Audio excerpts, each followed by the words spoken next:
It's time for this week's episode of Brandon Sports Talk, featuring in-depth interviews from those who are trending in the world of athletics. And now, here's the host of Brandon Sports Talk, Brandon Pate. Welcome back to Brandon Sports Talk. In today's episode, I have the privilege to interview Chris Sause, Avery's assistant basketball head coach. How are you doing today? I'm doing well, man. I appreciate you having me on. Can you talk about your experience coaching in basketball? The last year was my first season, and it was great. I couldn't ask for much better. Had a really good group of guys here last year. Great other two coaches on our staff, and just couldn't speak any higher of that first year's experience. How did you get your start in coaching in basketball? It was hard, man. I mean, so I've known I wanted to coach for a while now, and I've had some really great coaches that have kind of led me on that path, starting with my high school coaches at Voyager, Patrick Walton, Mike Huff, and Melvin Scott, and then moving on to college with John Thompson, Nigel Thomas, Matt Grantham, Mike Mosley. All those guys kind of really motivated me and showed me what it meant to work hard and what it took to be a coach. But then kind of moving past that, I knew there were a lot of steps that I would have to take to get into college coaching, because obviously high school coaching is a little easier to get into, I feel. So I worked with Phenom Hoops over 2 summers while I was playing at North Carolina Wesleyan, and Phenom Hoops was a great platform for me because it gives you the opportunity to kind of do what every coach wants, and that's see the recruits. And I think that's a big thing in getting into coaching, is being able to recruit. And I really met a lot of great people in those summers. Can you talk about your experience at Phenom Hoops? Phenom was great for me, man. It was a real learning experience because, like I said, I knew I wanted to get into coaching. And one thing I knew and that everybody had told me was if you want to be able to coach, you got to be able to find players. Coaches, I've heard a couple people call it bringing home the groceries, because I mean, there's not a coach in the country right now that'll tell you their system won't work with the right players in it. So they just got to find assistants who are able to bring the right players in. And that, along with just getting to meet so many coaches, because Phenom had a ton of coaches at their tournaments every weekend, getting to meet those guys and forming really genuine relationships. And there was a lot of people who I met along the way there that were willing to help me out. And that's a big thing I attribute to where I'm at right now. Can you talk about your playing career at North Carolina Wesleyan?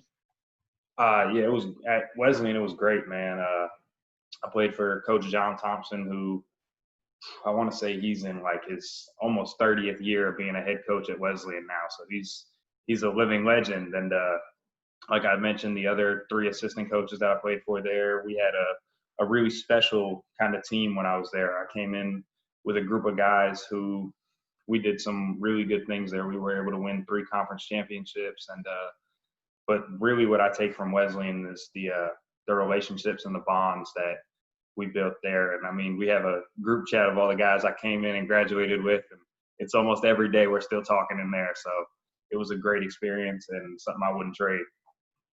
What was the experience like being the Phenom Hoops social media reporter? It was fun, man. It was difficult work too, though. Like, I think people kind of underestimate how much work goes into that stuff. And Jamie and Rick and all those guys, Jeff was another one, Miles, all those guys I worked with, man, they really showed me the way. And you're going to spend some 14, 15-hour days in the gym, and then you're going to get up the next morning at 6:30, 7 o'clock to get back in the gym for another 8 or 9 hour day. So, I mean, there's some long days. It's not all roses like people tend to think it is, but you really got to know your stuff. And so that's what kind of the work comes in. You got to really put in the work to be able to report back to coaches and do your job. What have you accomplished in your first year at Avery? Last year, our team accomplished a lot. Our team was able to so I stepped into a really great situation here with Coach DeWino, who's our head coach, and Coach Brandon Baker, who was in his second year last year. They had really built a really competitive team, and we won either 20 or 21 games. I should remember, but I don't. But we tied the school record for most wins in history, won the regular season conference championship. We broke the school record for consecutive wins in a row. We won 14 games in a row at one point during the season. And we're we're the top of the league and around the top teams in the country in a lot of categories, defensively and rebounding wise. So it was I couldn't attribute that to myself. I'd attribute that more to the guys we had and Coach Duino and Coach Baker and the culture they've built around here. But like I said, it starts with the players and just the way they bought in and the way they kind of just embraced me. And I tried to put in as much work as I could with them to not mess anything up, basically. Can you talk about the recruitment process and what that's like? For us, it's a little different, I would say. I know usually at higher levels, I would say kids can start getting recruited a little earlier.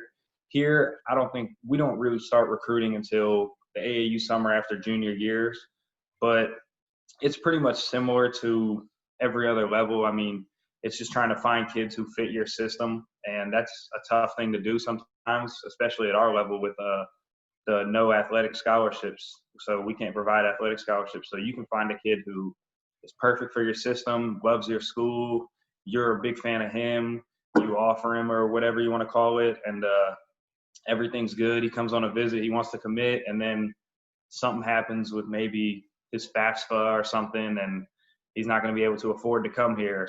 Sometimes that stuff just happens. So I would say just at the Division III level at least, we probably have to, I don't want to say know more kids, but I think it's important to know almost every kid because kids are always shooting to get those higher level offers. So if you're recruiting the kid all year and at the end in late, he gets a Division I, Division II offer and decides to take that, you got to have some backup plans. So I think it's just important to know as many kids as possible.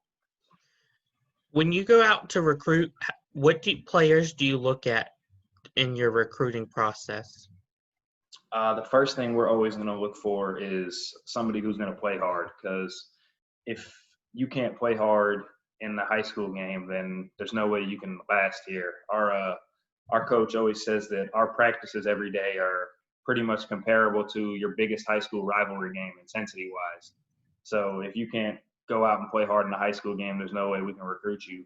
We also look for things like toughness, just knowing the kind of culture and program that our coach has built here. It's all about just being as tough as you can, and we're not going to get out toughed any game. That's our thing, big toughness. But then also we look for guys who we recruit guys who are athletic, guys who have length, guys who can score the ball, who rebound well. And the biggest thing is just guys who are great teammates. We're not going to recruit anybody if you're yelling at your teammates or yelling at your coach during a game. It's important to see how you interact with people, and even if I talk to a teacher, an English professor, or someone on the sideline at a game, what are they going to say about you? Because we're not just recruiting athletes, we're also recruiting people and students. When you look at players like, for example, Ian, who's going to be leaving this year, Mm-hmm. what roles do you think your players will fill in those big shoes? I think it's different every year, man. Like a guy like Ian's a hard one to replace, man, because Ian was somebody who was here for 4 years. He contributed all 4 years playing wise, but what's going to be really hard to replace is Ian the person, Ian the guy who was competitive every day in practice and always knew how to pick his teammates up when somebody wasn't playing hard enough or wasn't going hard enough. He was the first one to call them out and get them on the right page. And Ian was also he was probably almost a 4.0 student. He was as good a student as you could find. He was a leader in the classroom. He was a leader on main campus, and he was a leader for our team, man. So it's hard to recruit somebody to replace that role. You can't really expect a freshman to come in and do the things that Ian could do. You just kind of that's where I think culture has to come into things, and you have to be building guys up throughout their time here in order to replace a guy like that. What is the recruitment process as a coach compared to when you were getting recruited as a player? It's a lot harder as a coach, man.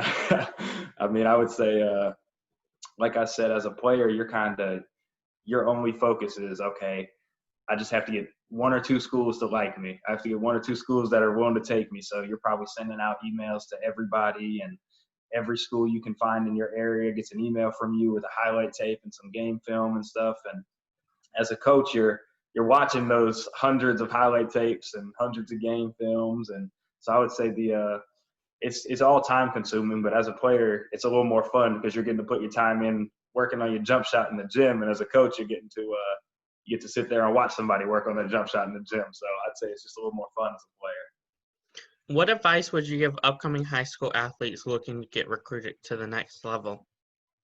I would say just make the most out of your time. You're never going to get another chance to be a high school student athlete, and I mean, especially you look at the way the world is right now with the coronavirus, and guys are. I mean, I'm thankful that the High School Athletic Association was able to come up with a plan, but a 14-game season for a senior it's not ideal. It's a harder way to go out, but I mean, there's things like that you just can't predict. So you have to kind of go as hard as you can every day and just give everything you have because you're not going to get another chance at it. And I mean, you're only 1 or 2 injuries away from never getting to play the game again. So I think basketball is such a blessing to just be able to play the game. So just appreciate it and make the most out of it. What advice would you have upcoming coaches looking to get into the college profession? This is a really cliche answer, man. This is what everybody told me, but network, because at the end of the day, it's about what you know, but it's also about who you know, because people are always going to attempt to help out the guys that they really like. So try to talk to people, be a likable person, and have a niche, have something that makes you different, whether that's working with Phenom Hoops and knowing a ton of players that you can send to guys all the time, or you're a really good skill development guy because you've worked hard and done your time with that. So just trying to find a niche, and you got to be ready when you get there. So it's going to take a lot of hard work. Where can my listeners find you at on social media? I'm CJ Sause, Sause, on everything. Sauce isn't a common last name, so it's pretty easy to get that username everywhere. Thank you again, Coach Sause, for your interview, and best of luck in your future. You can find Brandon Sports Talk on Facebook at Brandon Sports Talk, Instagram at Brandon Sports Talk, Twitter at Talk_Brandon, and you can find me on YouTube at Brandon Sports Talk. Don't forget to like, comment, and subscribe. Thank you again, Coach Sause, for your interview. Thank you for having me on, man. You've been watching Brandon Sports Talk. Please feel free to like, share, and subscribe to Brandon Sports Talk on social media and on YouTube.